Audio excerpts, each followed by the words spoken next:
నమస్తే. జిఎస్టి పైన కేంద్ర రాష్ట్ర ప్రభుత్వాల మధ్య వార్ నడుస్తోంది. ముఖ్యమంత్రి కేసీఆర్ కేంద్రానికి లేఖ కూడా రాశారు. జిఎస్టి లోటును పూడ్చుకోవడానికి రాష్ట్రాల అప్పులు తీసుకోవాలంటూ కేంద్రం ప్రతిపాదించిన రెండు ఆప్షన్స్ ని రాష్ట్ర ప్రభుత్వం వ్యతిరేకిస్తోంది. అసలు ఏంటి గొడవ? ఒక్కసారి మనం డీటెయిల్డ్ గా డిస్కస్ చేద్దాం, సామాన్య ప్రజలకి అర్థమయ్యే భాషలో. సో ప్రస్తుతం నాతో పాటు ఇదే అంశంపై మాట్లాడడానికి పాపారావు గారు, ప్రముఖ ఎకనమిస్ట్, లైవ్ లో ఉన్నారు. నమస్తే పాపారావు గారు. రఘు గారు. సో సామాన్యుడికి అర్థమయ్యే భాషలో అసలు ఏంటి గొడవ? జిఎస్టి చట్టం ఏం చెప్తోంది? ఈ జిఎస్టి లోటును పూడ్చుకోవడానికి కేంద్రం చెబుతున్న ప్రతిపాదించిన ఈ రెండు ఆప్షన్స్ ఏంటి? ఒకసారి డీటెయిల్ గా చెప్తారా సార్? వివరిస్తారా కామన్ మెన్ కి అర్థమయ్యే రీతిలో? కొంత లెందీగానైనా కరెక్ట్ గా చెప్పుకుంటే బెటర్ అనుకుంటున్నాను. దానిలో ప్రధానంగా ఇక్కడ ఏంటంటే అసలు జిఎస్టి చట్టం ఏం చెప్తుంది, అసలు జిఎస్టి చట్టంలో ఏముంది, ఈ కంపెన్సేషన్ నష్టపరిహారమే కదా ఇప్పుడు, అంటే రావాల్సిన డబ్బులు రావటం లేదనేది కంప్లైంట్. ఆ డబ్బుల్ని ఇప్పుడు ఇచ్చిన ఆప్షన్స్ గా కేంద్ర ప్రభుత్వం చెబుతున్న పద్ధతిలో తీసుకోవడానికి మేము సిద్ధంగా లేము, మీరే అప్పు తీసుకుని మాకు ఇవ్వండి అని రాష్ట్రాలు అంటుంది. దీని కథా కమాంశం చూస్తే ప్రధానంగా ఏంటంటే జిఎస్టి యాక్ట్ అమల్లోకి వచ్చింది, జిఎస్టి చట్టం అమల్లోకి వచ్చింది 2017 జూలైలో. దానికి ముందరి సంవత్సరం అంటే 2016వ సంవత్సరాన్ని ఒక బేస్ గా అంటే ప్రాతిపదికగా తీసుకున్నారు. దేనికి? 2016వ సంవత్సరంలో దేశంలోని వివిధ రాష్ట్రాల ఆదాయాలు ఎంతెంత ఉన్నాయి లెక్కలు ఉంటాయి కదా, ఆ లెక్కలు తీసి అది ప్రాతిపదికగా తీసుకున్నారు ఆదాయాన్ని. ఈ రాష్ట్రానికి ఎంత ఆదాయం ఉంది, ఈ రాష్ట్రానికి ఎంత. ఆ ప్రాతిపదిక మీద జిఎస్టి అమలులోకి వచ్చిన తరువాత ప్రతి సంవత్సరం ప్రతి రాష్ట్రానికి తనకున్న ఆదాయం 14% చొప్పున పెరుగుద్ది. అంటే ఉదాహరణకు చెబుతున్నాం, ఊరికే ఒక రాష్ట్రానికి 100 రూపాయల ఆదాయం ఉంటే అది ఈ సంవత్సరం ఉంటే జిఎస్టి అమల్లోకి వచ్చిన తర్వాత ఆ సంవత్సరం నుంచి 14% పెరుగుతుంది, అంటే 114 రూపాయలు అవుతుంది. ఆ నెక్స్ట్ ఇయర్ లో అది 114 రూపాయల మీద మళ్ళీ 14% పెరుగుతుంది. ఈ లెక్కేసి దాని ప్రకారంగా ఈ 14% మేరకు కనుక రాష్ట్రాల ఆదాయం పెరగకపోతే అని కేంద్రం ఒక వాగ్దానం చేసింది. ఎందుకంటే అన్ని రాష్ట్రాలు జిఎస్టీలో చేరమని ఆ రోజే గొడవ చేసింది. తమిళనాడు లాంటి రాష్ట్రాలు మా ఆదాయం పడిపోద్దని, వెస్ట్ బెంగాల్ ఇట్లాంటివన్నీ. కాబట్టి వాళ్ళందరినీ బుజ్జగించి మొత్తాన్ని జిఎస్టీలోకి తీసుకోవడానికి, అప్పుడు తీసుకురావడానికి చెప్పింది ఏంటంటే కేంద్రం, ఆ 14% కనుక మీకు పెరగకపోతే ఆదాయం 2016 బేసిస్ మీద మేము ఆ లోటు ఎంత ఉంటే అంత భర్తీ చేస్తాం, మేము ఇస్తామని చెప్పారు. ఆ భర్తీ చేయడం కోసం వీళ్ళు ఏర్పాటు చేసిన మెకానిజం ఏంటంటే, కేంద్ర ప్రభుత్వం కానీ జిఎస్టి చట్టాల్లో కానీ ఏర్పాటు చేసుకున్న మెకానిజం ఏంటంటే డబ్బులు కావాలి కదా, మరి డబ్బులు ఎక్కడి నుంచి వస్తాయని భర్తీ చేయడానికి. మరి కేంద్ర ప్రభుత్వం దగ్గరికి డబ్బులు రావడానికి పద్ధతి ఏంటంటే సెస్ ఒకటి నిర్ణయించారు, కంపెన్సేషన్ సెస్, అది సెస్ ఫండ్, లేకపోతే అంటే నష్టపరిహార సెస్ నిధి, నష్టపరిహారం ఇవ్వడానికి సెస్ నిధి. దీనికి డబ్బులు ఎక్కడంటే సెస్ ఎవరి మీద వేస్తారు, ఎక్కడ వేస్తారంటే సిన్ గూడ్స్ అని ఉన్నాయి మనకి, సిన్ గూడ్స్ లేకపోతే లగ్జరీ గూడ్స్. వీటి మీద మన జిఎస్టి చట్టంలో 28% ట్యాక్స్ ఉంది, మాక్సిమం ట్యాక్స్. అంటే లిక్కర్ కానీ, సిగరెట్లు కానీ, ఏ అయితే సిన్ గూడ్స్, లగ్జరీ గూడ్స్, అంటే కాస్మెటిక్స్ ఇట్లాంటివన్నీ, వీటి మీద వేసే 28% ట్యాక్స్ లో సెస్ వేయాలని. ఈ నష్టపరిహార ఫండ్ కోసం దాని నుంచి తీస్తారు డబ్బులు, సెస్ వేసి దాని మీద, సిన్ గూడ్స్ మీద, లగ్జరీ గూడ్స్ మీద. ఆ డబ్బులు పోగేసి ఆ వచ్చిన 28% ట్యాక్స్ తాలూకు, దీని తాలూకు దాని నుంచి లగ్జరీ సిన్ గూడ్స్ నుంచి వచ్చిన డబ్బులు, ఈ సెస్ ద్వారా వచ్చిన డబ్బులన్నీ పూల్ అవుతాయి. అదే నష్టపరిహార సెస్ నిధి. ఆ నిధి కేంద్రం దగ్గర ఉంటుంది. నెక్స్ట్ ఇయర్ మళ్ళీ అంటే ఈ సంవత్సరం అవ్వగానే ఈ రావాల్సిన ఆదాయం రాని రాష్ట్రాలు ఏంటో, 14% పెరగని రాష్ట్రాలు ఏంటో ఆదాయం చూసి ఏ రాష్ట్రానికి ఎంత మేరకు పెరగలేదో ఈ నిధి నుంచి తీసి ఆ రాష్ట్రాలకు అంతంతా అందిస్తుంది. దీనిలో మొదట అంతా సాఫీగానే జరిగింది. 14% పెరుగుదల మేరకు నష్టపరిహారం, పెరగకపోతే నష్టపరిహారం ఇవ్వటం అంతా 2017-18లో, అంటే జిఎస్టి అమల్లోకి వచ్చిన జూలై 2017 నుంచి 2018 దాకా, అంటే సుమారుగా దాన్ని ఏమనుకుందామంటే ఆర్థిక సంవత్సరం 2018 అంటాం. ఆ సంవత్సరం కూడా ప్రాబ్లం లేదు. నిజానికి ఏంటంటే ఆ సంవత్సరం వసూలైనటువంటి మొత్తం కేంద్ర ప్రభుత్వానికి కంపెన్సేషన్ సెస్ ఫండ్ కింద వసూలైన మొత్తం రాష్ట్రాలకి 14% రాకపోతే ఇవ్వటానికి కావాల్సిన డబ్బు కంటే ఎక్కువ వచ్చింది కేంద్రానికి. అంటే కేంద్రానికి వీళ్ళందరికీ 14% మేరకు భర్తీ చేయగా కూడా మిగిలిన ఈ కేంద్రం దగ్గర 1000 కోట్ల డబ్బులు మిగిలినవి. అలాగే 2018-19లో కూడా 18, 19లో కూడా ఇలాగే మిగిలి వచ్చింది. ఇలా మిగిలింది కేంద్ర ప్రభుత్వం దగ్గర డబ్బులు 2018, అదే ఫైనాన్షియల్ ఇయర్ 19, ఆర్థిక సంవత్సరం 2019, ఫైనాన్షియల్ ఇయర్ 18లో, ఫైనాన్షియల్ ఇయర్ 19లో కేంద్రానికి మిగులు వచ్చింది. ఈ 2 సంవత్సరాల్లో కలిపి మిగులు వచ్చింది ఎంత అంటే కేంద్రానికి 47,000 కోట్ల రూపాయల చిల్లర. ఇంత మిగిలింది, కేంద్రం దగ్గర మిగిలిపోయింది. డబ్బులు ఏది మిగిలింది ఇవ్వగా రాష్ట్రాల కానీ మిగిలితే దాన్ని ఏం చేసి ఉండాల్సింది, ముందు జాగ్రత్తగా ఎప్పుడైనా అవసరానికి వస్తే ఇట్లాంటి నిధి ఏదైనా లోటు వస్తే నిధిలో తగ్గితే డబ్బులు దాన్ని ఇవ్వటానికి కోసం పక్కన పెట్టుకుని ఒక కార్పస్ ఏర్పాటు చేసుకోవాలి. అది చేయకుండా కేంద్రం ఏం చేసిందంటే దాన్ని ఒక కన్సాలిడేటెడ్ నిధిలోకి మళ్లించుకొని దాన్ని తన నిధిలోకి మళ్లించుకొని దాన్ని వాడేసుకుంది. ఆ రోజు డబ్బులు ఎక్కువ వచ్చిన రోజు వాడేసుకుంది. కానీ 2020వ సంవత్సరం వచ్చేసరికి అంటే ఫైనాన్షియల్ ఇయర్ 20 అంటే 2019-20 ఆర్థిక సంవత్సర కాలంలో రావాల్సిన డబ్బులు రాలా, సెస్ ఫండ్ కావాల్సినంత రాలా. ఎందుకు మనం అందరికి ఇప్పుడు కోవిడ్, ఇప్పుడు బీజేపీ నేతలు కానీ ప్రభుత్వం కానీ కేంద్ర ప్రభుత్వం కానీ చెబుతుంది ఏంటంటే కోవిడ్ సంక్షోభం లాక్డౌన్ల వల్ల ఇప్పుడు జీడిపి పతనం చూసాం కదా, నిన్న తొలి త్రైమాసికం రిజల్ట్ వచ్చింది 23.9% మైనస్లో ఉంది. దారుణంగా దశాబ్దాల చరిత్రలో కనీవిని విధంగా పతనం అయింది.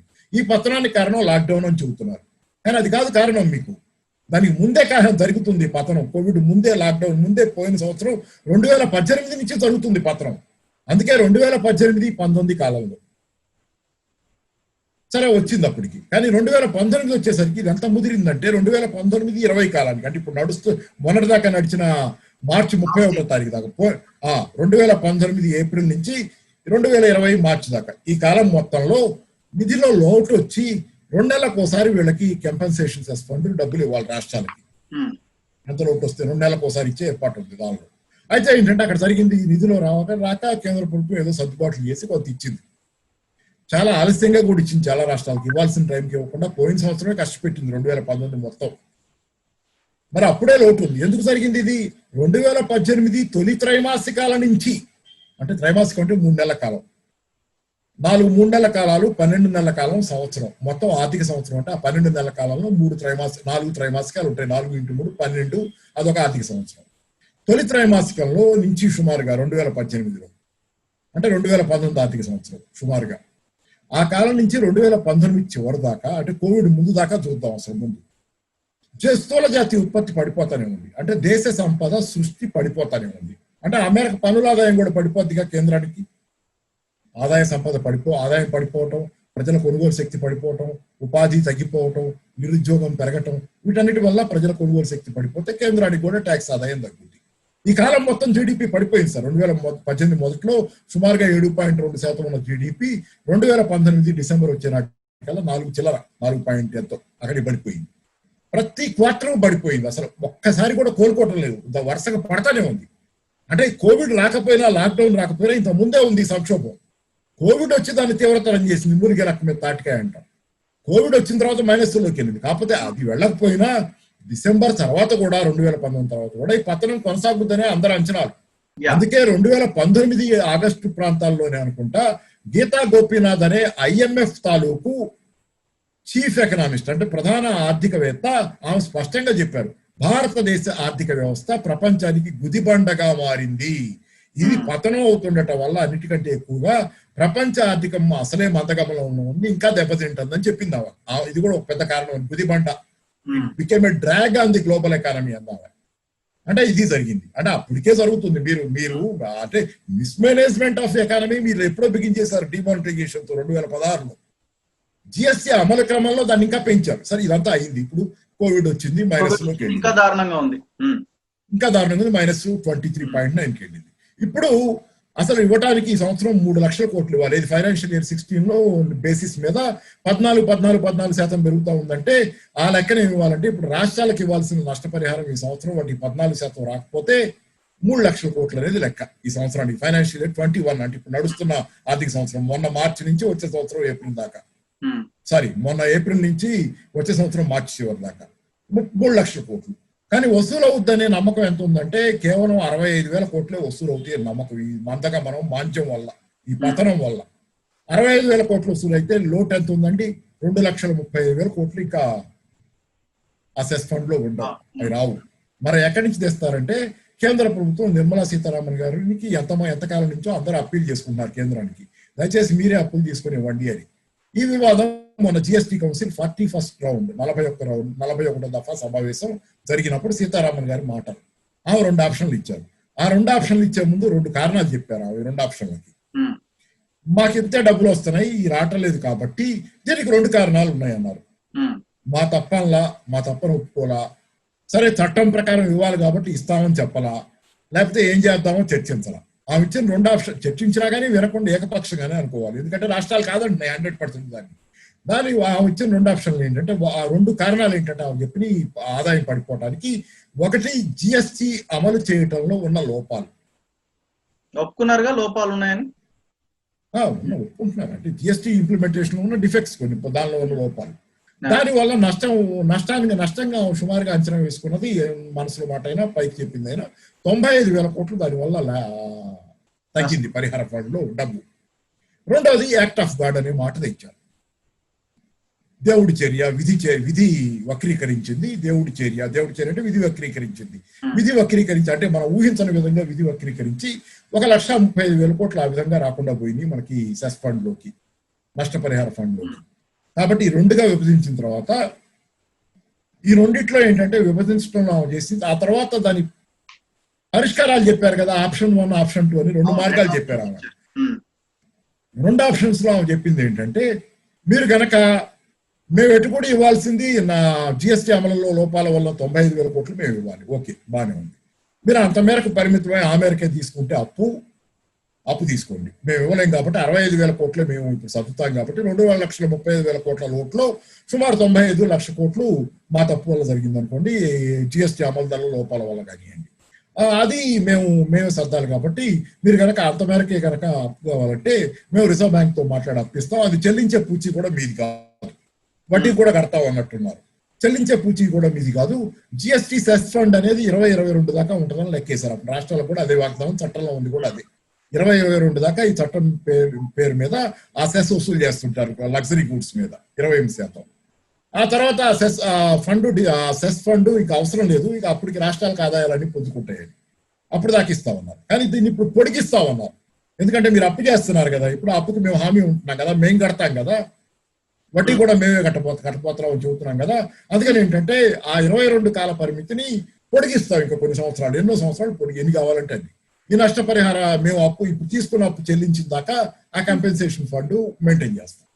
ఇప్పుడు కేంద్రమే అప్పును భరిస్తామన్నప్పుడు రాష్ట్రాలకు వచ్చిన అభ్యంతరం ఏంటి సార్? బాధ అక్కడ 95,000 లక్ష కోట్లకు మాత్రమే వాళ్ళు పూచీకత్తు ఉంటున్నారు, 2గా డివైడ్ చేసి దీన్ని. అక్కడ మోసపూరితమైంది. ఇప్పుడు రావాల్సింది 2,30,000 కోట్లు రావాలి, 65,000 కోట్లు ఎటు పంచుతారు వాళ్ళకి వచ్చాయి, 2,35,000 కోట్లు ఇంకా రావాలి, అవన్నీ ఇవ్వాలి కదా. అవన్నీ ఇవ్వకుండా ఈ డివిజన్ ఒకటి తెచ్చి 2గా విభజించుతారు.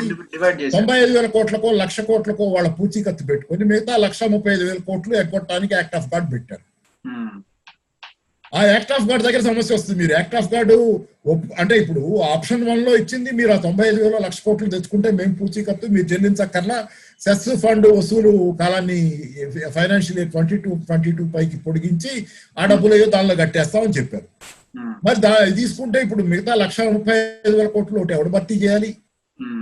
అదే ఆప్షన్ 2. మీరు మా మాట కనుక వినకుండా యాక్ట్ ఆఫ్ గాడ్ కింద రావాల్సిన డబ్బులని ఆ వాళ్ళ లెక్కలో యాక్ట్ ఆఫ్ గాడ్ అది ఆ 1,35,000 కోట్లు కూడా కావాలనుకుంటే అంటే మొత్తం ఎంత సుమారుగా 2,35,000 కోట్లు. అది 1,00,000 కోట్లు అనుకుంటే ఇది 1,00,000, 2,35,000 కావాలనుకుంటే రిజర్వ్ బ్యాంకు మీకు ఫెసిలిటేట్ చేస్తే మీరు పోయి మార్కెట్ లో తీసుకోండి, మీ అప్పులు మీరు కట్టుకోండి, మీ వడ్డీలు మీరు కట్టుకోండి, మీ చావు మీరు చావండి. అర్థమైంది కదా మీకు? మీరు మొత్తం కావాలంటే భారం మీ మీద వేసుకోండి అంతే. మాట విని చెప్పిన 95,000 కోట్లు కావాలంటే దానికి మేము పూచికత్తు తీసుకున్నాం, మిగతాది మీరు అన్ని ఇప్పుడు గొడవ 1,35,000 కోట్లది వివాదం, 3,00,000 కోట్లలో మొత్తం 3,00,000 కోట్లలో ఇది వివాదం. అయితే ఇక్కడ ఇదండి ఆప్షన్ 2 యాక్ట్ ఆఫ్ గాడ్. చెప్తా అది ఎంత డెఫెక్టివ్ చెప్తా. జిఎస్టీ చట్టం అనేది రాజ్యాంగంలో భాగం. అవును, యాక్ట్ ఆఫ్ గాడ్ అనే మాట ఎక్కడి నుంచి వచ్చిందో మీరు బహుశా వినే ఉండాలి. అది నేను లా చదువుకున్నా కాబట్టి ఆ రోజుల్లో మేము టాట్స్ అనే లా చదివేవాళ్ళం. టాట్స్ అంటే TORTS, టాట్స్ చట్టం అంటే నష్టపరిహార చట్టం. అది ఫర్ ఎగ్జాంపుల్ నా భూమిలో కనుక నేను ఒక ఏదో బావో లేకపోతే ఒక చెరువో ఏదో తోవి పెట్టాను అనుకోండి, బాగా వానలు పడి అదంతా పొంగిపోయి పక్కడి పొలం మునిగిపోయింది అనుకోండి, పంట నష్టం జరిగింది అనుకోండి, ఓకే, దానికి ఎవరు బాధ్యులు? ఇట్లాంటి పరిష్కారాలు చేసేది యాక్ట్ ఆఫ్ గాడ్ కింద టాట్ చట్టంలో యాక్ట్ ఆఫ్ గాడ్ ఇది. ఇన్సూరెన్స్ కంపెనీలు ఉన్నాయి. ఇన్సూరెన్స్ కంపెనీ దానికి పరిహారం ఇవ్వాలా అక్కర్లేదా? ఒక నష్టం జరిగితే పాలసీ హోల్డర్ కి ఎంత పరిహారం ఇవ్వాలి, అసలు ఇవ్వాలా అక్కర్లేదా? ఇది కూడా యాక్ట్ ఆఫ్ గాడ్ అయితే ఇవ్వక్కర్లేదో ఏదో అట్లాంటివి ఉన్నాయి. అది టాట్స్ అనే చట్టంలో criminal procedure code, civil procedure code, లేకపోతే హిందూ లా, ఇట్లా రకరకాల లాలు ఉన్నాయి కదా చట్టాలు. లా స్టూడెంట్స్ చదివే వాటిల్లో టాట్స్ అనేది కూడా ఒక సబ్జెక్ట్. ఆ టాట్స్ లో తీసుకొచ్చామే క్రిమినల్ ప్రొసీజర్ కోడ్ లో ఎవరైనా రాజ్యాంగంలో చెబుతారండి? రాజ్యాంగం వేరే ఉంది కదా, అది నేరస్తులను విచారించడానికి నువ్వు ఆస్తి వివాదాలు లేకపోతే సివిల్ ప్రొసీజర్ కోడ్ ఏదో పౌర వివాదాల పరిష్కారానికి, మామూలు వివాదాలు అది వేరు కదా, చట్టాలు వేరు. దానికి రాజ్యాంగానికి సంబంధం ఉంది అసలు? మీరు రాజ్యాంగంలో తెచ్చి టాట్స్ చట్టం తాలూకు తెచ్చి రాజ్యాంగంలో దూర్చి దాన్ని రాజ్యాంగం ప్రకారం ఇవ్వాల్సిన దాన్ని టాట్స్ ప్రకారం ఎగ్గొడతామని చెప్తే, పైగా ఏమంటున్నారు కొంతమంది వీళ్ళ వాదన, వీళ్ళ అంటే బీజేపీ స్పోక్స్మెన్ అవలేదు కానీ ఏమంటున్నారంటే ఆమెదో మాట వరుస అంటే మామూలుగా రకరకాల మాటలు వాడతాం కదా, వాడారని. అయితే మీరు ఆ మాట వాడితే ఎవరికి అభ్యంతరంలో మాట వెనక 1,35,000 కోట్లు ఉన్నాయి సార్ అక్కడ, అయిపోతే ఆ మాట ఒప్పుకుంటే, ఆ మాట వెనకుంటే ఆ మాట వరకు మీరు వదిలితే ఎవరికి ఎన్ని మాటలైనా మాట్లాడుకోండి, మాకు అభ్యంతరం 1,35,000 కోట్లు కావాలి కదా, మీరు ఆ మాట మాట్లాడితే 1,35,000 కోట్లు పోతున్నాయి. అది వివాదం. అందుకని ఈ మాట వెనక అది ఉంది. కాబట్టి ఇప్పుడు ప్రాబ్లం ఏంటంటే, ఇప్పుడు అంటే అందరూ దేశం అంతా ప్రపంచం అంతా ఈ పాండమిక్ సిచ్యువేషన్ ని ఫేస్ చేస్తుంది. సో ఇంతకు మించిన ఆప్షన్స్ ఏమైనా ఉన్నాయా? మరి ఇప్పుడు మీరేమైనా చెప్పగలుగుతారా? సరే కేంద్రం ఇవ్వాల్సిన అవసరం ఉంది, ఖచ్చితంగా ఉన్నాయి. ఆప్షన్ ఉందా అంటున్నాను. ఖచ్చితంగా కేంద్రమే ఇవ్వాలి. ఎందుకు ఇవ్వాలంటే కేంద్రానికి చాలా వెసులుబాటు ఉంది. కేంద్రం ఎప్పుడు రాష్ట్ర ప్రభుత్వాలు డబ్బులు ముద్రేయలేవు, రిజర్వ్ బ్యాంకుని డైరెక్ట్ ముద్రేయమని అడగలేవు, కేంద్రం అప్పులు తేగలదు. రిజర్వ్ బ్యాంక్ దగ్గర కనుక కేంద్రం అప్పు తెస్తే రాష్ట్ర ప్రభుత్వాలు తెచ్చుకునే కంటే కూడా తక్కువ వడ్డీకి అప్పు వస్తుంది, 2% దాకా తక్కువ వడ్డీకి వస్తుంది. అది తెచ్చి పంచితే సరిపోయింది. తర్వాత రెండోది ఏంటంటే, కేంద్ర ప్రభుత్వం కనుక రిజర్వ్ బ్యాంక్ దగ్గర నుంచి తీసుకుంటే దాన్ని మానిటైజ్ చేయొచ్చు అనేది ఒకటి ఉంది. అంటే ఏంటంటే ఆ డబ్బు రిజర్వ్ బ్యాంక్ ముద్రించి కేంద్రానికి ఇస్తుంది. నాకు తెలిసినంత వరకు అప్పుడు అది ఫిస్కల్ డెఫిసిట్ పరిధిలోకి రాదు. కేంద్ర ఫిస్కల్ డెఫిసిట్ అంటే ద్రవ్యలోటు అనేది అంటున్నాము, ఆదాయం కంటే ఖర్చులు ఎక్కువ ఉండకూడదు, ఎంత ఖర్చు ఎక్కువ ఉంటే అంత మేరకు ద్రవ్యలోటు అంటున్నాము. అది పెరగదు. రిజర్వ్ బ్యాంక్ అప్రోచ్ మానిటైజ్ చేయించుకొని ఆ డబ్బులు తీసుకొని కింద రిజర్వ్ బ్యాంక్ దగ్గర అప్పుగాను ఇంకోనో పంచితే అవ్వదు. అది మరి ఇది రెండు చేయకుండా మీరు మీ చేతిలో వెళ్ళది. కానీ రాష్ట్రాలు డైరెక్ట్ పోయి అప్పు తీసుకుంటే ఎన్ని సమస్యలు ఉన్నాయండి? వడ్డీ ఎక్కువ ఉంటుంది, వీళ్ళకి వడ్డీ రేట్ ఎక్కువ ఉంటుంది. రెండోది, ఒక్కో రాష్ట్రం ఎవరికి వాళ్ళు బేరసారాలు ఆడుకోవాలి, వడ్డీలు ఒక్కొక్కరికి ఒక్కోలాగా ఉంటాయి, టర్మ్స్ కండిషన్స్ ఉంటాయి కదా, అప్పు తీసుకుంటే ఆ ఒక్కో చోట ఒక్కోలాగా ఉంటాయి, ఇన్ని సమస్యలు ఉంటాయి sir. It becomes very complex. రెండోది, ఇక్కడ నేను చెబుతున్నా, కేంద్రానికి ఫిస్కల్ డెఫిసిట్ పెరగదు మానిటైజ్ చేస్తే, నాకు తెలిసినంత వరకు అది. మరి కానీ రాష్ట్రాలకి ఏమవుతుంది? రాష్ట్రాలకి అవి కనుక అప్పు తెచ్చుకుంటే డైరెక్ట్ పోయి ఎఫ్ఆర్బిఎం లిమిట్ పెరిగిపోద్ది. కేంద్రానికి ఫిస్కల్ డెఫిసిట్ పెరగదు, కానీ రాష్ట్రాలకు ఎఫ్ఆర్బిఎం పెరుగుద్ది. మరి ఆ తర్వాత ఈ కోవిడ్ సంక్షోభం ఇప్పుడల్లా ముగిసేది కాదు అని కనపడతానే ఉంది. కనపడుతుంది. కేంద్ర ప్రభుత్వంలో బీజేపీ వాళ్ళకి తప్పితే అందరికి కనపడుతుంది. అన్ని సంస్థలు చెబుతున్నాయి. అసలు నిన్న ఒక చిన్న ఉదాహరణ చెబుతా. మారిటోరియం గురించి 2 సంవత్సరాలు ఎక్స్టెండ్ చేయాలని ఏదో నిన్న చర్చ నచ్చింది. వాళ్ళు వేరేగా మాట్లాడింది కానీ కేంద్రం నిన్నంతా చర్చ అది. సుప్రీంకోర్టులో సొలిసిటర్ జనరల్ చెప్పారు 2 సంవత్సరాలు మారిటోరియం ఇవ్వాలి ఈ లోన్ అన్ని రకాల రుణాల మీద. మరి 2 సంవత్సరాలు మీరు మారిటోరియం ఇస్తున్నారంటే పరోక్షంగా మీరేం అంగీకరిస్తున్నారు? 2 సంవత్సరాల దాకా ఆర్థిక వ్యవస్థ కోలుకోదని మీరే చెబుతున్నారు. పరోక్షంగా కోలుకొని అందరికీ ఉద్యోగాలు ఉంటే వాళ్ళు అప్పులే కట్టుకుంటారు కదా సార్. మీ మారిటోరియం ఎవరికి కావాలి అంటే, మీరు మారిటోరియం ఇస్తున్నారంటే 2 సంవత్సరాల దాకా సంక్షోభం ఉంటుందని మీకే అనిపిస్తుంది అని మేము అనుకోవాలి, అంతే కదా. లేకపోతే మారిటోరియం ఎవరికి కావాలి అంటే మీకే అనిపించేది. మీరు మాటల్లో మాత్రం జిఎస్టీ దగ్గరికి వచ్చేసరికి కాదంటారు. మారిటోరియం దగ్గర ఎందుకు ఇస్తామంటారంటే బ్యాంకులు కూలిపోతాయి, ఎన్పిఎల్ పెరిగింది. మారిటోరియం ఇస్తే ఎన్పిఐ అకౌంట్ లోకి రాదు కాబట్టి బ్యాంక్ మిగిలి ఉంటుంది. పైన లెక్కలు ఎలా, అసలు వాస్తవాలు ఎలా ఉన్నా లెక్కలు సరిగ్గా ఉండి బ్యాంకు గోల్డ్. ఇట్లా ఫైనాన్స్ వ్యవస్థను కాపాడుకోవడానికి ఇక్కడ మారిటోరియం, ఆర్థిక వ్యవస్థ బాగోదని నమ్మకంతో మారిటోరియం ఇచ్చి ఇక్కడికి వచ్చేసరికి మాత్రం ఇప్పుడే కోరుకుంటుంది, అప్పుడే కోరుకుంటుంది, రేపు పొద్దున బాగానే ఉంటుంది, మీకేమి 3 నెలలకి మీకేమి ఇబ్బంది, ఏదో సర్దుకోండి అప్పు తెచ్చుకోండి అంటే కుదరదు కదా. ఇప్పుడు రాష్ట్రాలు కూడా కేంద్రాన్ని క్వశ్చన్ చేస్తున్నాయి. బట్ రాష్ట్రాలు కూడా ఖర్చులు తగ్గించుకొని దుబారా ఖర్చులు పెట్టడం ఆపేస్తే బాగుంటుందని ఏమైనా సూచన చేయగలుగుతారా ఒక ఎకనామిస్ట్ గా మీరు? ఎవరి దుబారా ఇక్కడ నేను చెబుతుంది ఒకటి, రాష్ట్ర దుబారా అంటే దుబారాలు ఉన్నాయి లేవంటలా, కేంద్ర ప్రభుత్వం చేయటం లేదా దుబారా అంటే ఇప్పుడు దాకా అవినీతి ఆరోపణలు లేవు, కానీ 1,45,000 కోట్లు 10% కార్పొరేట్ ట్యాక్స్ ఇచ్చి రాయితీ ఇస్తే వాళ్ళు ఏమైనా ఒక ఉద్యోగం సృష్టించారా, కొత్త ఇండస్ట్రీ పెట్టారండి? అది కూడా దుబారాయే కదా, ఊరికే బారేసుకోవటమే కదా. డబ్బులు లేని కాలంలో, పోయిన సంవత్సరం సంక్షోభ కాలంలో పైసలే లేవనుకుంటున్నప్పుడు జిఎస్టీ మీరు రాష్ట్రాలకు కట్టలేనప్పుడు డబ్బులు, అట్లాంటి డబ్బులు లేక గిలగిల్లాడుతా జనాలకి డిమాండ్ పెంచడానికి ఉద్దీపన పథకం ఇవ్వడానికి డబ్బులు లేని కాలంలో తీసుకెళ్లి కార్పొరేట్లకు రాయితీ ఇచ్చారు కదా. ఓ పక్క జనాల మీద పెట్రోల్ డీజిల్ రేట్లు పెంచి తగ్గాల్సిన టైంలో వాటిని వసూలు చేస్తున్నారు. మరి ఇన్ని అన్యాయాలు చేస్తాం మీరు, మళ్ళీ ఇంకా రాష్ట్రాలు దుబారా. అసలు రాష్ట్రాల్లో ప్రభుత్వాలకి ఎందుకు ఓటేస్తున్నారు? నేను చెప్తా, చాలా రాష్ట్రాల్లో కేంద్ర ప్రభుత్వం బంపర్ మెజారిటీతో గెలిచింది బీజేపీ మొన్న 2019లో. మరి కేంద్రంలో బీజేపీకి వచ్చారు, రాష్ట్రాలు అన్నిటి ప్రజలు ఇస్తేనే కదా అక్కడ వచ్చింది వాళ్ళకి 350 పైన సీట్లు. కానీ రాష్ట్రాల్లో మాత్రం వేరే ప్రభుత్వాలు ఎందుకు ఎదుర్కొన్నారంటే, ఏ రాష్ట్రాల్లో అయితే బీజేపీకి ఓటేసిన వాళ్ళు ఉన్నారో వాళ్ళు కేంద్రంలో బీజేపీకి వేసి రాష్ట్రంలో వేరే పార్టీకి ఎందుకు వేసుకున్నారు? వాళ్ళకి బీజేపీ మేనిఫెస్టో అక్కడ బీజేపీ సెంటర్ లో కావాలి, దేశ రక్షణ ఇంకోటో జాతీయవాదం ఇంకోటి కావాలి. రాష్ట్రాల్లో ఒక మేనిఫెస్టో పెట్టి సంక్షేమ పథకాలతోనూ ఇంకో దాంతోనూ రాష్ట్ర ప్రభుత్వాలు, అందుకని దానికి ఓటేశారు ఇది మాకు కావాలి ఇక్కడ అని. వాళ్ళకే క్లారిటీ ఉంది జనాలకు డెమోక్రసీ గురించి. మరి అవన్నీ వద్దు, అవి దుబారా ఖర్చు అంటే నువ్వెవరు చెప్పడానికి? రాష్ట్ర ప్రజలు కోరుకున్నారు, వీళ్ళు చేస్తున్నారు. దుబారా ఖర్చు అంటే వేరే పారేసుకునే చాలా, నేను కాదంటలా. సెక్రటేరియట్ ఇంకోటి దుబారా ఖర్చు అంటే నేను ఒప్పుకుంటాను, నేను దాన్ని కాదన్ను. కానీ సంక్షేమ పథకాలు చెప్పే కదా వచ్చింది, మేము చేస్తామన్నాయి వచ్చింది. కానీ చేస్తామన్నాయి కూడా చేయకపోతే గొడవ, కానీ చేస్తామన్నాయి చేస్తే గొడవ ఉంది. వాళ్ళు చేస్తామంటేనే కదా జనాలు ఓట్లేసింది. కానీ ఇక్కడ ఏంటంటే పూర్తిగా కేంద్ర ప్రభుత్వం ఏంటంటే తనున్నట్టే అందరూ ఉంటేనే గొప్ప, సంక్షేమ పథకాలు దేశంలో ఉండకూడదు, ఇదే గోల.